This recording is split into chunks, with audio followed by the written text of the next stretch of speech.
好，咁我出發啦。今日去邊呢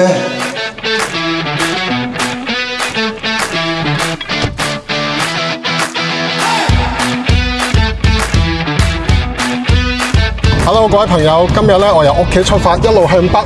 咁我哋究竟今日去邊度呢？一陣間就話俾大家聽。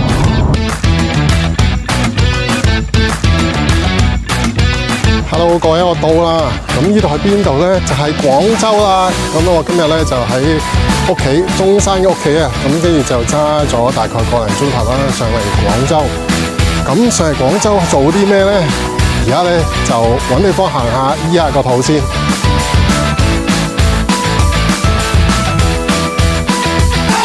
好，嚟到北京路揾食先。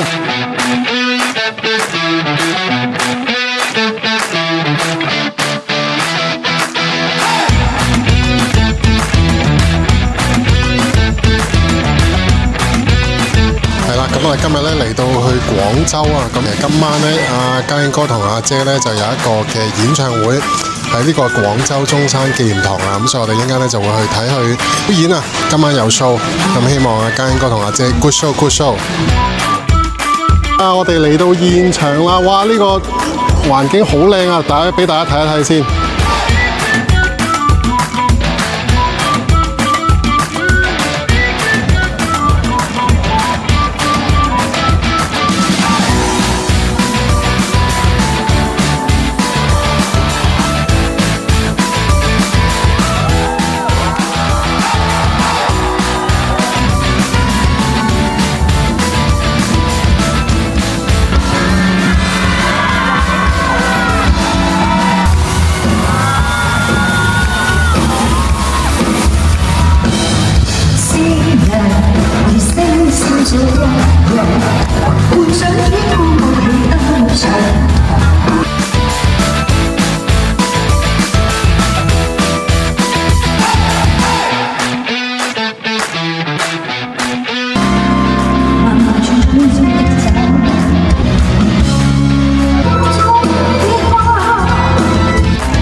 咁我好快咧已經喺廣州睇完 show 啦，咁跟住揸車個零鐘咧就已經翻到嚟中山嘅屋企。今次喺廣州睇 show 呢個嘅體驗咧都幾特別，多謝阿家英哥嘅邀請啦。咁個場地真係十分之靚，正似應該喺廣州度睇 show 啊咁樣。咁如果我喺香港度即係嚟到去住，咁我會唔會上去廣州嚟到睇 show 呢？真係未必。咁但係因為而家好方便，我哋就喺依個中山居住啦。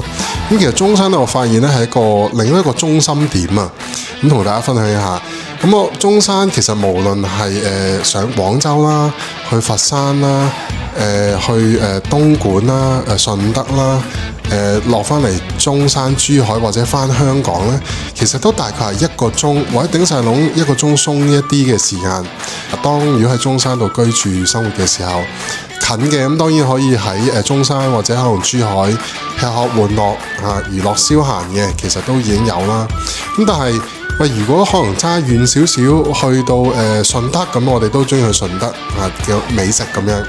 咁或者去到佛山或者廣州呢，其實今時今日都真係好方便揸個零鐘頭車就已經去到嘅時候呢，範圍係擴大咗啊！咁所以呢個我覺得都係一個喺灣區生活嘅一個幾好嘅體驗。我都即係好期待啊，可以喺灣區其他唔同嘅城市有繼續唔同嘅特別嘅生活，都可以同大家嚟到多啲嘅分享。咁今日就分享住咁多先啦，因為都雖然好快翻到嚟，但係都晏啦。咁大家 good night。